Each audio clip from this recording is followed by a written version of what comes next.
Welcome to the Chris Hatcher Show, presented by Alabama 811. I'm your host, Kevin Blackwell. Of course, each week I'm joined by Samford head football coach Chris Hatcher. The Bulldogs went on the road this past Saturday to face the ETSU Buccaneers in an offensive slugfest. We saw 5 lead changes in the first half alone. Samford comes out on top 55-45. Samford moves to 6-1 overall, 4-0 in the Southern Conference play. Coach, ETSU's record coming into that game, I didn't think was indicative of the talent that we knew they had, particularly on offense. I mean, after all, they're defending conference champions. I mean, we knew this was going to be a tough game, especially on the road. No question there, Kevin, and all week in our preparation, we knew what type of team we were going to face on Saturday. They had a tremendous atmosphere. It was their homecoming. They, like you mentioned earlier, they are the defending conference champions. We knew that their offensive firepower was some of the best in the league, but fortunately for us, we found a way to win the game. A little bit different than we have the previous games, but nonetheless, that our guys played 60 game minutes. We made some big plays there in the fourth quarter in all 3 phases. We come home with a big Southern Conference victory. For sure. Well, Coach, we've talked this year about some of the inconsistency we've seen on offense. This was not one of those games. We found a rhythm early on, 609 total yards, 34 first downs in the game. It seems like from the gun, this was just one of those games where offensive efficiency was not an issue with us. Well, there's no question. I think that we scored the first 9 times we got the ball, and a lot of different guys had touches. A lot of different guys scored touchdowns, which is really good to see. But you're right. We have been very inconsistent leading into that game offensively. At times we look really good. At times we look really bad. We put it all together on Saturday, and that was good to see, and hopefully that bodes well for the future. Quarterback Michael Hires had his best day as a Samford Bulldog, completing 45 of 51 passes to 11 different Samford receivers for 442 yards, 4 touchdowns. Hires also adds 50 yards on the ground, adds another touchdown with his legs. He was named Stats Perform Offensive National Player of the Week, as well as Offensive Southern Conference Player of the Week. Coach, it just seemed like the bye week must have worked well for Michael to have some more time to work with the offensive personnel. It just seems like he's getting better and better as the weeks go on. First of all, the off week came or the bye week. I always say we're never off, but the bye week I came at a good time. I thought that our guys were fresh. We traveled well, and then we've had some lineup changes due to injuries, and then due to some new players not knowing exactly where they need to be offensively. Hopefully, we found everybody's spot. Which will continue to let Mike get more comfortable with those guys as we move forward.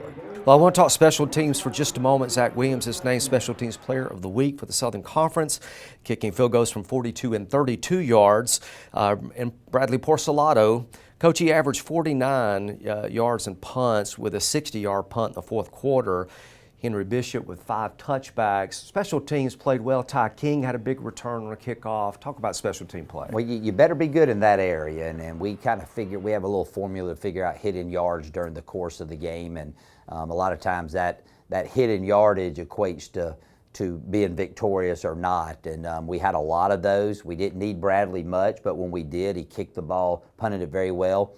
Henry Bishop has kind of settled himself into being our kickoff guy that we've used by committee. And then, Zach Williams, he's had some struggles this year.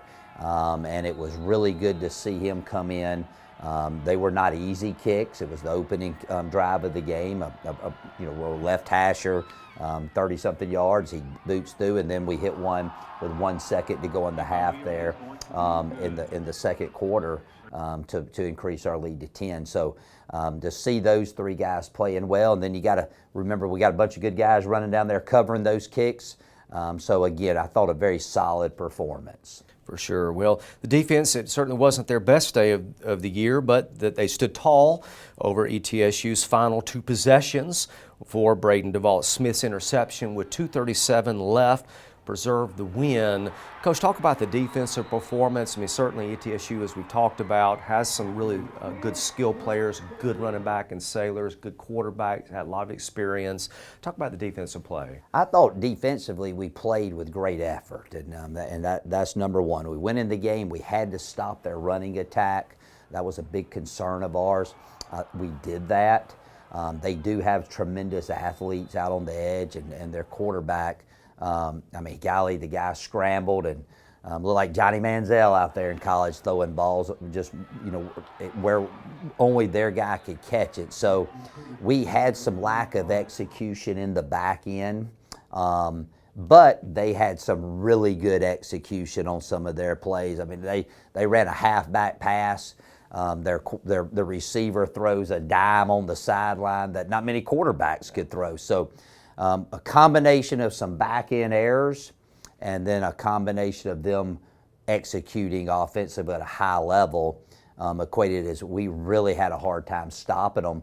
And the difference is we've been really good at not allowing big plays. We gave up a lot of big plays. But to our guys' credit, they kept playing, they kept playing, they kept playing.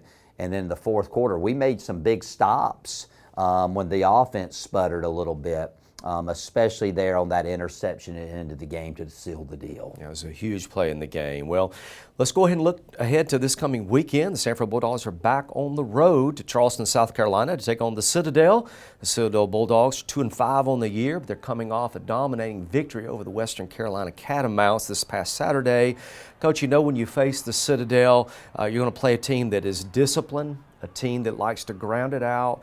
They still are great at doing that option offense. They keep the ball a long time. They're not going to beat themselves. They present a unique challenge for us. They always do, and you know, maybe their record isn't you know, what they want it to be, but they have been hot here of late. I mean, they go to Cullowhee and beat up on Western Carolina, who's a very explosive team. Pretty much have them shut out all the way to, you know, late in the ball game. So you know, they're getting hot right here at the end. You know, we got to go travel well again. A very difficult place to go play up there in Charleston. They usually have a great crowd. Their cadets are out there, so they have a good atmosphere of college football. And then, you know, we got to do a really good job of putting them behind the chains, forcing turnovers, and then offensively, hopefully we'll continue to be efficient like we were against East Tennessee State. So every week, Kevin's a different game. It doesn't matter what happened the week before. We got to focus on this one, and we got to go play our best if we hope to come home with a victory over the Citadel this weekend. Well, kickoff is set for 2 p.m. Eastern at Johnson-Haygood Stadium. It can be seen on ESPN+. Fans, a reminder, tickets are still available for the homecoming game coming up against VMI on November the 5th at SamfordTickets.com. Well, Coach, good luck on the road this week. Thank you very much. That'll do it for this week's edition of the Chris Hatcher Show, presented by Alabama 811.